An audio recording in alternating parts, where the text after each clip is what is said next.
Hello မင်္ဂလာပါဒီနေ့မှာတော့မျက်ခွန်တန်ရှင်ရေးပြုလုပ်ပုံအစစ်အစစ်အကြောင်းလေးကို sharing လုပ်ပေးချင်ပါတယ်ပြုလုပ်ပုံအကြောင်းလေးကိုမပြောခင်မှာဘယ်လိုလူတွေကမျက်ခွန်တန်ရှင်ရေးလုပ်ဖို့လိုအပ်လဲဘယ်လိုလူတွေလုပ်တင်လဲဆိုတာလေးအရင်ပြောချင်ပါတယ်နံပါတ်1ကတော့မျက်ခွန်ခဏခဏရောင်တက်တဲ့သူတွေနံပါတ်2ကတော့မျက်စိယာတဲ့သူတွေနံပါတ်3ကတော့မျက်တောင်ခဏခဏကျွတ်တက်တဲ့သူတွေနံပါတ်4ကတော့ dry eye ရှိတဲ့သူတွေနံပါတ်5ကတော့မျက်စိစုံမှုမကြာခဏပေါက်တက်တဲ့သူတွေ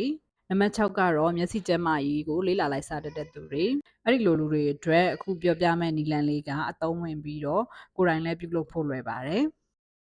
ပြုလုပ်ပုံအစဉ်စဉ်ကတော့နံပါတ်1မိမိရဲ့မျက်နှာကိုပုံမှန်အတိုင်းစေကြောတန့်စင်မှာ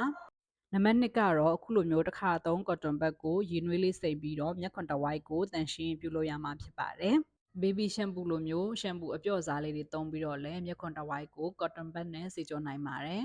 နံပါတ်3ကတော့တန်ရှင်းတဲ့အဝတ်ဒါမှမဟုတ်လက်ကိုင်းပွားတစ်ခုခုကိုအသုံးပြုပြီးတော့ရေနွေးဝတ်စိမ့်ပြီးတော့မျက်ခွန်ပေါ်ကို9မိနစ်လောက်ကပ်ပေးပါ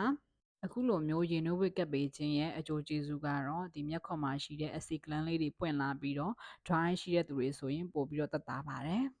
နံပါတ်4ကတော့ lid massage လို့ခေါ်တဲ့မျက်လုံးတစ်ဝိုက်ကိုညှင်သာစွာနှိပ်နယ်ပေးခြင်းဖြစ်ပါတယ်အခုပြောခဲ့တဲ့အဆင့်လေးစင်းကရိုးရှင်းလွယ်ကူပြီးတော့အရန်ကြိုးရှိတဲ့အတွက်လူတိုင်းလိုက်လုပ်နိုင်မယ်လို့မျှော်လင့်ပါတယ်ဒီဗီဒီယိုလေးကကိုယ့်အတွက်အကျိုးရှိတယ်ဆိုရင်လည်းတခြားလိုအပ်တဲ့သူလေးတွေအတွက်အကျိုးရှိရအောင်လို့မျှဝေပေးတာတို့ repost လုပ်ပေးတာတို့ပြုလုပ်ပေးပါ